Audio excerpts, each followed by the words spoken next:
ザクとは違う名機 MS-07B グフ進化の系譜。 MS-07B グフは機動戦士ガンダムに登場するジオン軍のモビルスーツです。ランバラルが登場し、ガンダムにザクとは違う性能の高さを見せつけました。また第 08MS 小隊にはグフを改良したグフカスタムが登場し、鬼神のごとき強さで素人たちを恐怖のどん底に突き落としました。今回はそんなグフとその派生機体の進化の系譜について解説させていただきます。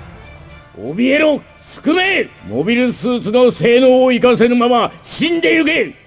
宇宙世紀0079に繰り広げられた地球連邦軍とジオン公国軍の戦いである一年戦争の開戦当初、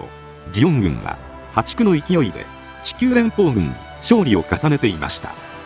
ブリティッシュ作戦では地球連邦総本部ジャブローの破壊はできなかったものの、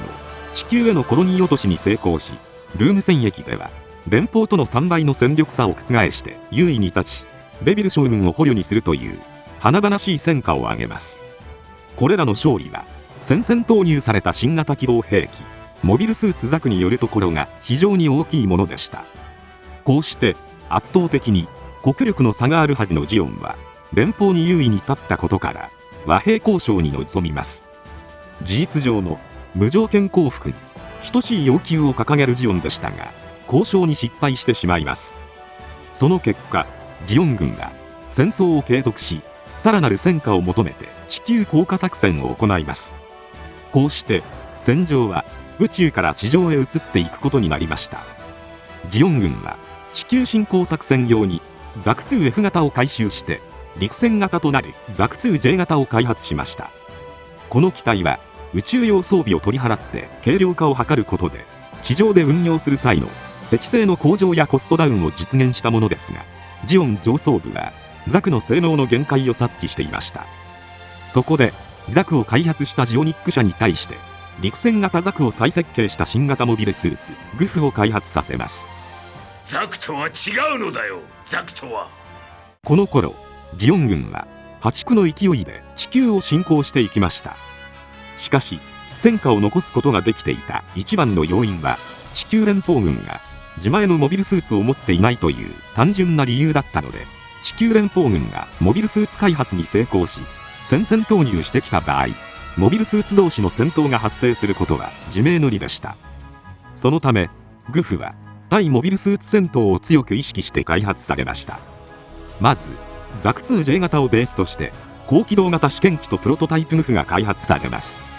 YMS-08A 高機動型試験機はザク 2F 型をベースにゲリラ戦や対モビルスーツ戦を想定して開発された機体ですが、性能不足と判断されグフの開発計画に統合されることになります。プロトタイプグフはザク 2J 型をベースに各部のパーツを改良したことで陸戦用モビルスーツとしての性能が向上しました。このプロトタイプグフをベースとして完成した YMS-07B グフ試作3号機が劇中でランバラルが登場したグフとなります。グフは格闘戦を想定したので装甲を強化されつつも運動性を確保するために過度の重装甲は避けられています。武装についてまず固定武装として右腕部にヒートロッドを装備しています。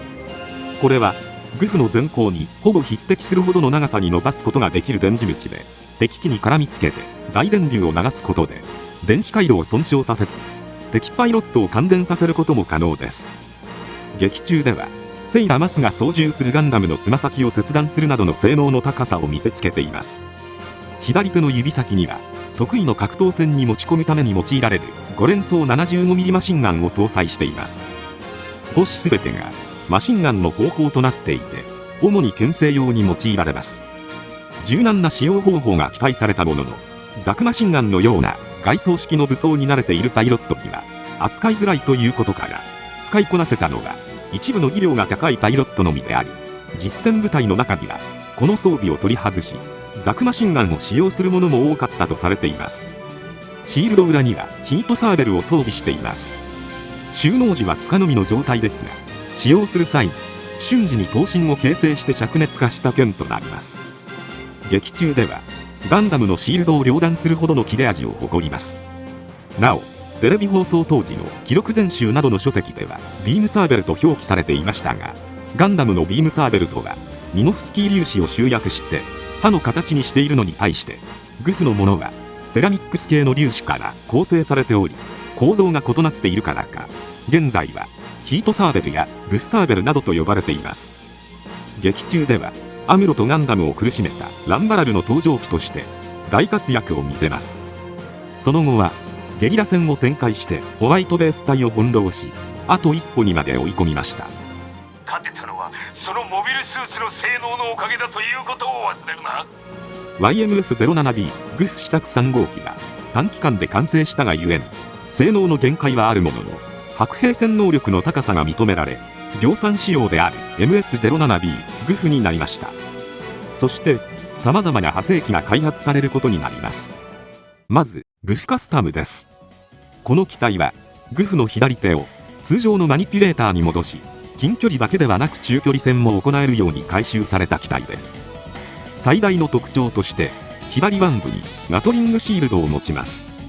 これはグフシールドに 75mm ガトリング砲を組み合わせたもので、速射性能が高く、中近距離戦で敵機を圧倒することが可能です。白兵戦における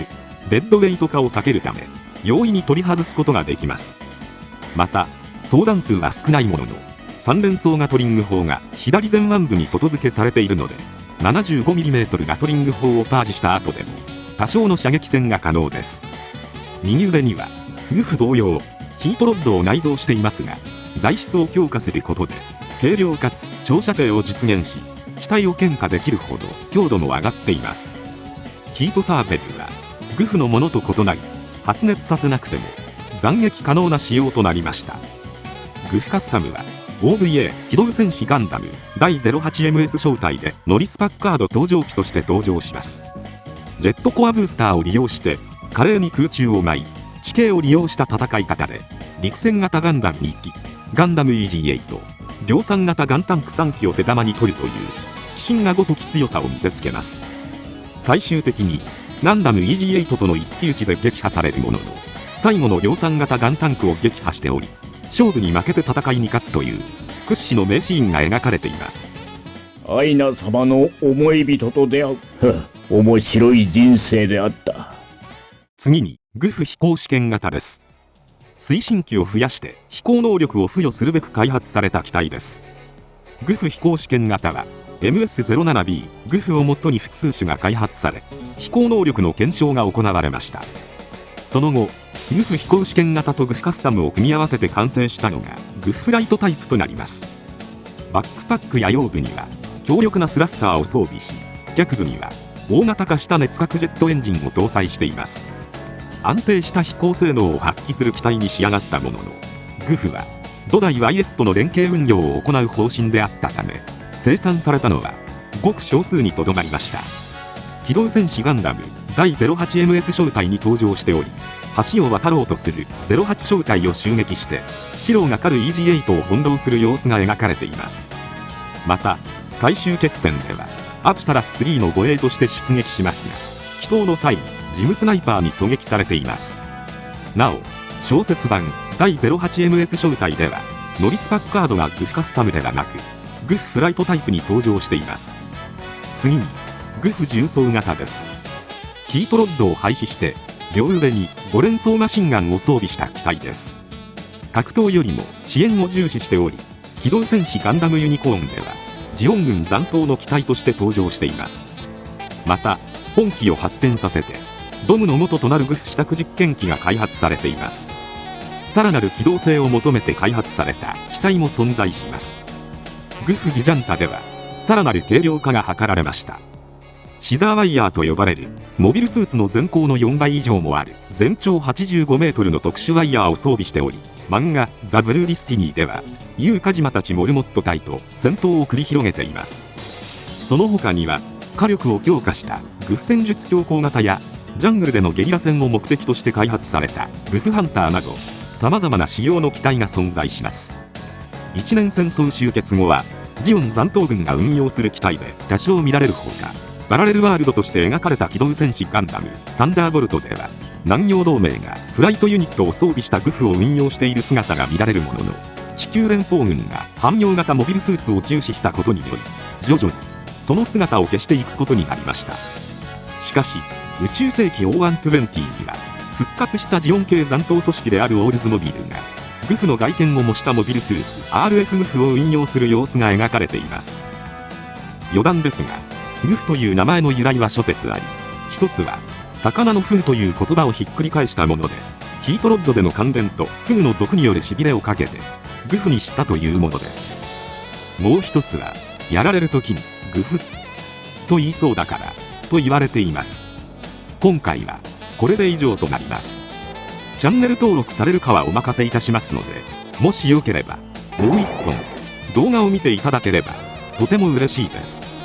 最後までご視聴いただきありがとうございました。